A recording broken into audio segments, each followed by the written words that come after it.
Ukrainian President Volodymyr Zelenskyy is battling war on multiple fronts, and the situation is very, very grim. His army is stretched thin, ammunition is low, and Russia is making slow but steady advances across the 1,000-kilometer front line. But the battlefield isn't his only crisis. His top aide, Andriy Yermak, the man leading Kyiv's negotiating team, has just tendered his resignation after anti-corruption investigators raided his residence. The search is part of a $100 million kickback scheme investigation at Ukraine's state atomic energy company Energoatom. Here's what you need to know about the pressure cooker Zelenskyy is trapped in. US President Donald Trump is pushing a new peace formula and reportedly gave Ukraine a 3-day ultimatum to sign or lose American support.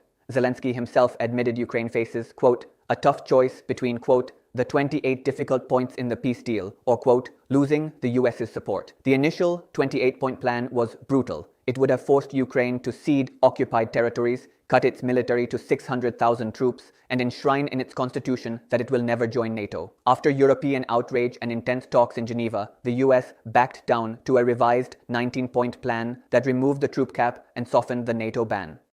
But the pressure hasn't let up. US Army Secretary said, quote, the US armed forces love Ukraine, but it is our honest assessment that Ukraine is in a very bad position. Trump himself reportedly finds the war, quote, nauseating and wants peace now. Meanwhile, Putin is playing hardball. He rules out any agreement with what he calls Ukraine's illegitimate leadership. But behind the scenes, he's open to discussing a Trump-led peace plan. US Special Envoy Steve Witkoff is heading to Moscow next week. With his chief of staff embroiled in scandal, his army struggling, and Trump demanding signatures, Zelenskyy's room to maneuver narrows by the hour. The corruption scandal is the worst possible thing at the worst possible time. Yermak has been Zelenskyy's right-hand man for 15 years, and losing him now threatens to weaken Ukraine's negotiating position when they need it most. Basically, Zelenskyy is being squeezed from all sides, by Russia on the battlefield, by Trump at the negotiating table, and by corruption scandals at home. Should Zelenskyy sacrifice his top aide to prove he's serious about corruption? Should he accept a bad peace to keep US support? Or is that just surrender with extra steps? And will Trump's pressure actually force Putin to compromise or just force Ukraine to give up everything? Drop your thoughts below.